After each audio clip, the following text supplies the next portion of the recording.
In a beautiful forest, among tall trees and clear rivers, lived a raccoon named Pufi. Pufi was a smart and playful raccoon, but he had a big problem with himself and the world around him. He was never satisfied.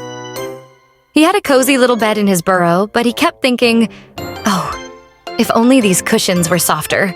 When his friends came to play, Pufi would complain, "Our games are boring. I wish we could play something more exciting." When he saw a squirrel collecting acorns, he sighed. "What's the point of gathering so many acorns? There will never be enough."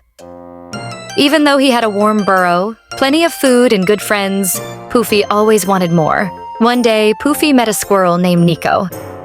Nico was gathering acorns and carefully placing them inside a hollow tree. "Why are you collecting so many acorns? You'll never have enough," Pufi asked. "Oh, but I do have enough. And I even share them with my friends," Nico replied. Pufi laughed. "Why would you share something you worked so hard to collect? I would keep everything just for myself." Nico shook his head and said, "Pufi, when you share with others, you realize you have more than you thought. Happiness doesn't come from gathering as much as possible, but from sharing with friends." But Pufi didn't understand and walked away, grumbling. Later, Pufi met Sonia, a fluffy red fox. Sonia was lying in the sun, enjoying its warmth. "What are you doing, Sonia?" Pufi asked. "I'm enjoying the sunshine and the peaceful atmosphere of the forest," the fox replied. Pufi scoffed. "Pfft, I don't have time for that. I'm too busy thinking about all the things I don't have." Sonia looked at him gently and said, "Pufi, if you only think about what you don't have, you'll never see what you do have. Look around. The forest is beautiful. Your friends love you. You have food and a home. Aren't you lucky?" Pufi looked around, but he wasn't convinced. Surely something was still missing for him to be happy.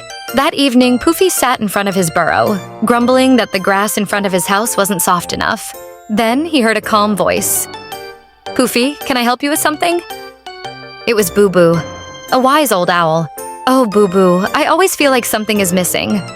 Why can't I be happy like everyone else?" Boo Boo smiled and said, "Pufi, have you ever tried saying thank you for what you already have?"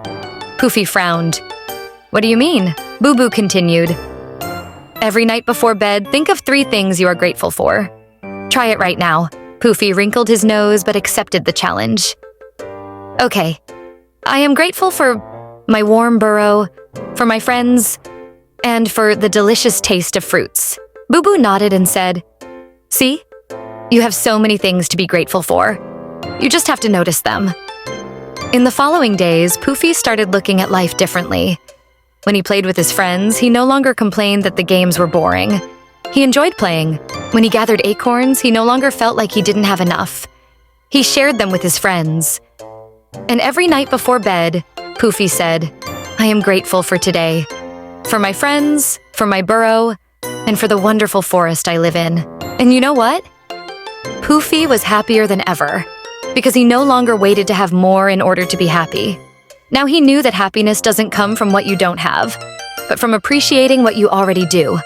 Learn from Pufi's story. Enjoy what you have, be grateful, share with others, and you will see how beautiful life truly is.